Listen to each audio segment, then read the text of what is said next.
날씨가 많이 춥죠. 올겨울은 추운 것 같습니다. 우리 추위가 다 녹아질 수 있도록 옆에 계신 분 웃으면서 바라보시면서 사랑하고 축복합니다. 네, 사랑하고 축복합니다. 네, 감사합니다. 오늘 본문 사무엘상 22장 1절 2절 말씀 가지고 아둘람 굴에서 하나님 나라로 라는 말씀으로 하나님의 말씀 선포하겠습니다. 영화 장면 중에 오버랩이라는 기법이 있습니다. 한 장면이 서서히 사라지면서 그 위에 새로운 장면이 겹쳐서 올라오는 기법입니다. 시간과 장소 그리고 의미가 서로 연결되며 새로운 메시지를 전달해 주는 것입니다. 제가 오늘 본문을 묵상할 때에 오버랩되는 장면들이 있었습니다. 다윗과 아둘람굴 그리고 400명의 사람들이 나오는 본문을 묵상하면서 그 장면 위로 또 다른 새로운 장면, 새로운 사람, 새로운 의미가 자연스럽게 떠올랐습니다. 그렇다면 오늘 본문에서 어떤 장면이 오버랩되어 우리에게 영적인 의미를 보여주고 있습니까? 여러분, 우리가 잘 알고 있는 것처럼 블레셋과의 전쟁에서 골리앗을 죽인 다윗은 이스라엘의 영웅이 되었습니다. 그러나 이스라엘 왕 사울은 그때부터 다윗을 시기하여 그를 죽이고자 하였습니다. 결국 다윗은 사울 왕을 피해 도망가다가 블레셋 땅까지 이르게 되었습니다. 그리고 그 지역의 왕 아기스 앞에 서게 됩니다. 자신을 죽이려는 사울을 피해 여기까지 왔습니다. 그런데 오히려 더 큰 문제가 생겼습니다. 그것은 왕 아기스 옆에 있던 신하들이 다윗을 알아본 것입니다. 저 사람이 바로 우리 장수 골리앗을 죽인 우리의 원수입니다. 이 말을 듣자 다윗은 아기스 왕이 자신을 붙잡아 죽일까봐 두려워 떨게 되었습니다. 그래서 그 순간 그 자리에서 침을 흘리고 벽을 긁으며 미친 사람처럼 행동했습니다. 결국 왕은 다윗을 미친 사람 취급하며 쫓아내버렸고 다윗은 간신히 도망쳤습니다. 그리고 도착한 곳이 바로 이 아둘람 굴입니다. 황량한 광야가 펼쳐진 곳, 험한 산맥이 있는 곳, 끝없이 이어진 동물들이 있는 곳. 그곳은 사람들의 눈을 피해 숨어 지내기에 딱 맞는 장소였습니다. 여러분 생각해 보십시오. 이스라엘의 영웅이자 사울의 군대 장관이었던 다윗이 지금 어디에 숨어 있습니까? 아둘람, 즉 모든 것을 잃어버린 자리, 명예도, 왕궁도, 친구도, 가족도 잃어버린 자리, 오직 목숨 하나 부지하고 숨어 지내는 자리에 있습니다. 다윗에게는 이 아둘람 굴은 너무나 비참하고 고통스러운 자리였습니다. 사람들에게 칭송받고 영웅 대접받던 다윗이 모든 것을 잃고 비참하게 떨어지는 모습을 보면 우리는 이제 다윗의 시대는 끝났다 그렇게 생각하게 됩니다. 이 막다른 골목과 같은 상황에서 다윗이 어떻게 다시 일어설 수 있겠습니까? 무엇을 할 수 있겠습니까? 무슨 희망이 생길 수 있겠습니까? 그런데 다윗은 이곳에서 낙심하거나 포기하지 않았습니다. 다윗은 이 아둘람 굴에서도 하나님의 뜻을 찾았습니다. 자신에게 어떤 지도자가 되길 원하시는지 하나님께 묻기 시작했습니다. 자신에게 찾아오는 가족과 고통받는 백성들을 어떻게 돌보며 살아야 할지를 배우기 시작했습니다. 그래서 다윗은 이곳에서 백성을 향한 긍휼의 마음 그리고 연약한 자를 향한 사랑의 마음을 갖게 되었습니다. 만일 다윗에게 아둘람 굴에서 보내는 시간이 없었다면 삶의 끝자락에서 고통받고 두려워하는 백성들의 마음을 어떻게 헤아릴 수 있는 왕이 될 수 있겠습니까?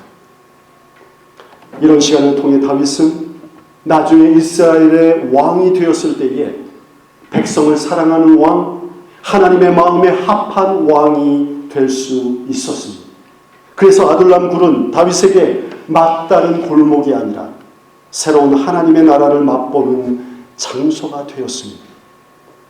그리고 우리는 이 아둘람 굴을 묵상하게 되면 한 장소가 오버랩됩니다. 그것은 바로 예수님께서 십자가를 지고 오르신 골고다 언덕입니다. 예수님은 세상 사람들에게 조롱을 받았습니다. 버림을 받았습니다.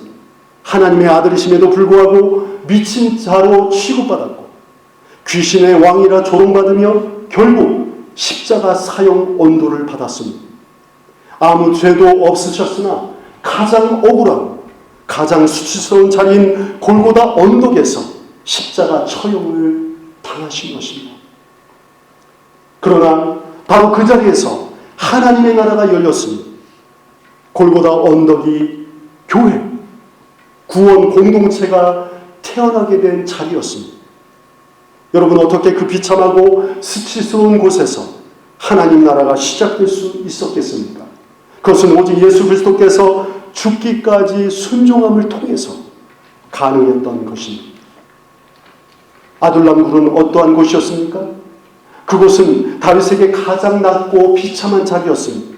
그러나 그 비참하고 수치스러운 곳이 다윗의 믿음을 통해서 하나님의 나라로 변화된 곳입니다. 하나님은 그곳에서 새로운 이스라엘을 준비하셨습니다.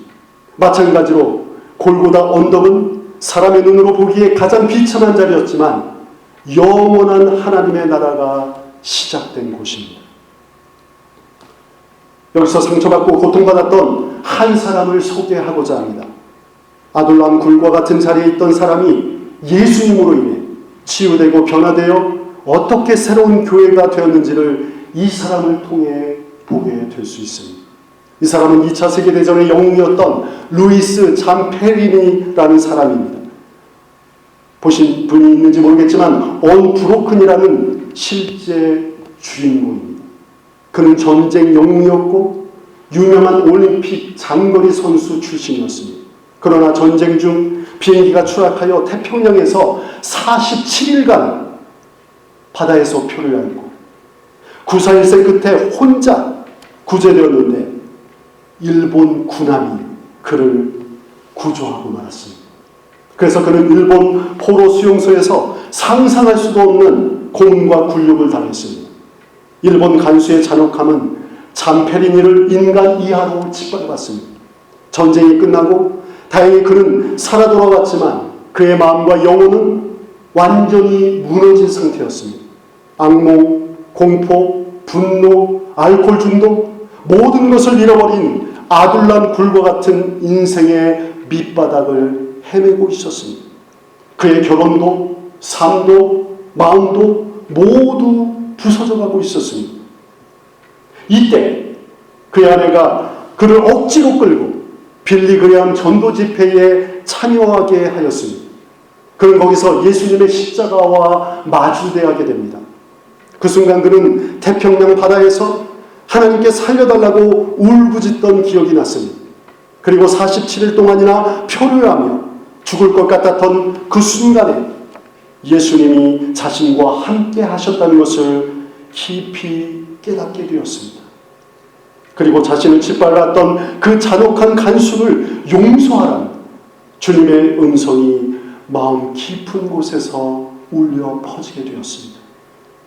그날 밤 잠페리니는 밤마다 자신을 괴롭히던 악몽에서 해방되었고 술을 끊었고 무너진 가정이 회복되었습니다. 그리고 나중에 일본의 전범들을 직접 찾아가서 용서와 사랑의 십자가 복음을 전하는 일본 선교사가 되었습니다. 그는 이렇게 고백합니다. 나는 포로 수용소에서 매를 맞았을 때보다 용서하지 못하는 내 마음 때문에 더 고통스러웠다. 그러나 십자가 앞에서 나는 참된 자유를 얻었다. 여러분, 잠페리니는 마음이 원통한 사람이었습니다. 환난을 당한 사람이었습니다. 그러나 그는 골고다 언덕에서 만난 예수님의 사랑과 희생을 통해서 변화되었고 자신을 고통스럽게 했던 일본인들을 용서하고 십자가 사랑을 전하는 하나님 나라의 일꾼이 되었습니다. 그러면 아둘람 굴에 숨어 지내고 있던 다윗에게 여러분 어떤 사람들이 모였습니까? 본문 2절을 보면 아둘람 굴에 모인 이들은 환난당한 자, 빚진 자, 마음이 원통한 자들이었습니다. 다시 말해 삶에 지친 자들이었습니다. 기댈 곳이 없는 자들이었습니다. 사회로부터 밀려난 자들, 마음이 망가진 자들이었습니다. 그런데 그들이 바로 새로운 이스라엘 나라를 세우는 사람들이 되었습니다. 그곳에서 위로받고 서로를 격려하며 서로를 위해 목숨까지 내어놓는 공동체가 시작된 것입니다. 이 말씀을 보면 우리는 자연스럽게 오버랩되는 장면이 있습니다. 바로 예수님 곁에 모여든 사람들입니다. 예수님 곁에는 가난한 어부들, 세리와 죄인들, 창녀들, 병든 자들, 귀신 들린 자들, 배고픈 자들이 모였습니다. 그들은 예수님께 와서 배고픔을 잊을 만큼 하나님의 말씀을 들었고 병을 고침받았고 귀신이 떠나갔고 생명의 떡이신 예수님을 통해서 새 사람이 되었습니다. 그리고 이들이 모여서 나중에 교회가 된 것입니다. 바로 예수님이 꿈꾸시던 신앙 공동체가 만들어진 것입니다. 사랑하는 여러분, 믿음의 눈으로 볼 때는 이 아둘람 굴은 그냥 동굴이 아닙니다. 회복의 장소, 새롭게 되는 장소, 하나님 나라가 시작되는 장소입니다. 약한 자가 모여 강해지고 상처 입은 자들이 위로받고 죄인이 변화되어 하나님 나라의 일꾼이 되는 곳입니다. 이게 바로 교회의 모습입니다. 다윗이 있었기 때문에 아둘람 굴에서 하나님이 원하시는 새로운 이스라엘이 시작된 것처럼 예수님께서 함께 하셨기 때문에 2000년 전 유대 땅 골고다 언덕에서 하나님의 나라인 교회가 시작될 수 있었던 것입니다. 본문 2절을 다시 보면 이렇게 기록되어 있습니다. 우리 함께 다시 읽어보겠습니다. 시작. 환난 당한 모든 자와 빚진 모든 자와 마음이 원통한 자가 다 그에게로 모였고 그는 그들의 우두머리가 되었는데 그와 함께한 자가 400명 가량이었더라. 여러분, 다윗은 본래 우두머리가 될 만한 사람이 아니었습니다. 그는 차갑고 냉랭한 집안에서 막내 아들로 태어났습니다. 늘 무시받는 아들이었습니다. 들판의 목동이 되어서 양을 돌보던 천민 출신이었습니다. 그리고 사울왕을 피해 다니는 도망자였습니다. 그러나 이제 그에게 많은 사람들이 모여들게 되었습니다. 그런데 그를 따른 사람들은 착한 사람들이 아니었습니다. 환난당한 자, 빚진 자, 마음이 원통한 자들이었습니다. 그렇지만 다윗은 그들 위에 군림하지 않았습니다. 오히려 자신이 살아오며 받은 상처와 아픔 때문에 이들의 아픔과 고통을 더 깊이 이해하였습니다. 그래서 그들을 섬기는 지도자가 될 수 있었습니다. 후에 다윗이 고통받은 이들의 마음을 얼마나 깊이 이해하고 배려하는지를 보여주는 사건이 있었습니다. 다윗을 따르던 사람들이 전쟁하러 갔다 돌아왔을 때 아멜렉 사람들이 쳐들어와서 가족들과 재산들을 다 약탈해 가버렸습니다.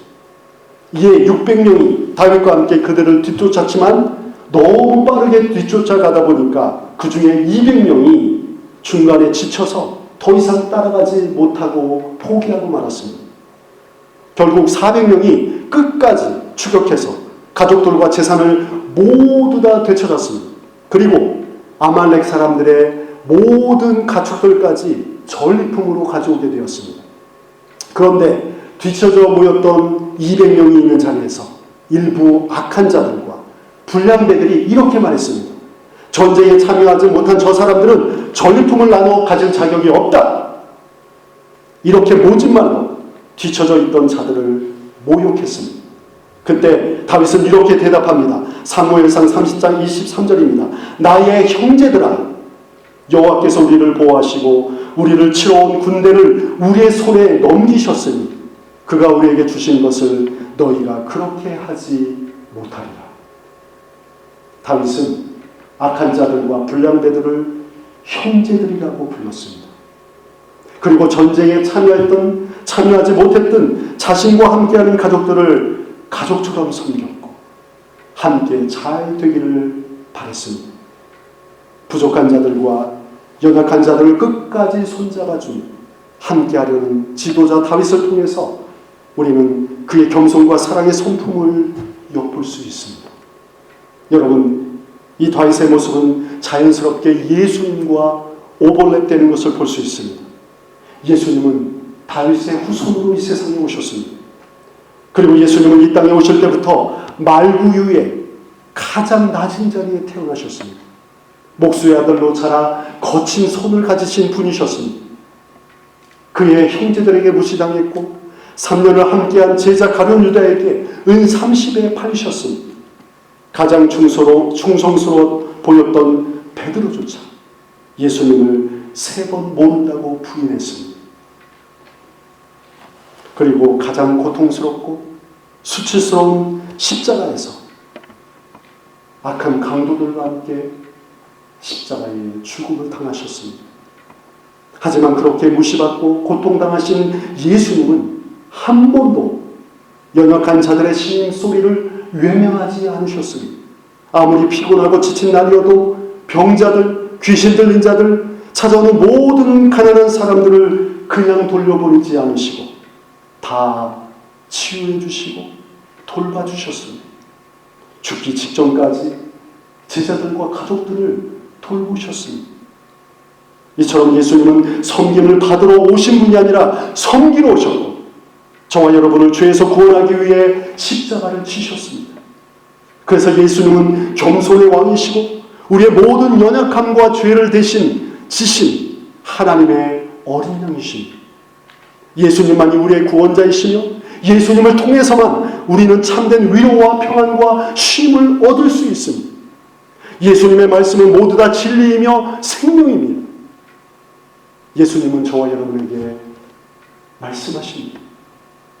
수고하고 무거운 짐진 자들아 다 내게로 오라. 내가 너희를 쉬게 하리라. 이렇게 다윗의 모습에서 사랑과 겸손의 왕이신 예수님이 오버랩되어 우리는 다윗과 예수님을 바라보게 됩니다. 여러분 각자에게 어디가 아둘람 굴이라고 느껴집니까? 가정입니까? 교회입니까? 직장입니까? 아니면 이 온 세상이 아둘람 굴과 같은 고통스러운 자리로 느껴집니까? 여러분 꼭 기억하시기 바랍니다. 예수님을 향한 믿음은 모든 것을 가능케 합니다. 아둘람 굴이 어디일지라도 예수 그리스도를 끝까지 믿음으로 붙들면 그곳이 하나님의 나라로 변화되는 것입니다. 사람도 마찬가지입니다. 가족이나 교회 성도들 그리고 직장 동료들이 아둘람굴에 모였던 사람들처럼 부족하고 연약하고 도움이 안 되는 사람들로 보이십니까? 그렇다면 다윗처럼 믿음을 달라고 사랑을 달라고 구하십시오. 그러면 하나님의 나라가 그들의 심령 안에도 숨겨져 있다는 것을 발견하게 될 것입니다. 여러분, 다윗의 믿음으로 어두운 아둘람 굴에 하나님의 나라가 빛처럼 임했습니다. 다윗의 사랑으로 아둘람 굴에 있던 모든 사람들, 비참한 사람들은 하나님 나라의 귀한 일꾼으로 세워졌습니다. 하나님께서는 이런 다윗의 믿음과 사랑을 가진 사람이 되라고 지금 이 자리에 저와 여러분을 부르고 계십니다. 사랑하는 성도 여러분, 이 부르심에 아멘이라고 응답하지 않으시겠습니까? 믿음도 사랑도 우리 힘으로는 절대로 불가능합니다. 그러나 예수님께서 우리를 통해서 반드시 일하실 것입니다. 오직 예수님만 바라보고 의지하는 믿음의 길, 사랑의 길을 걸어가면 하나님의 나라를 함께 세워가는 저와 여러분 되시기를 우리 주 예수님의 이름으로 축원합니다. 아멘.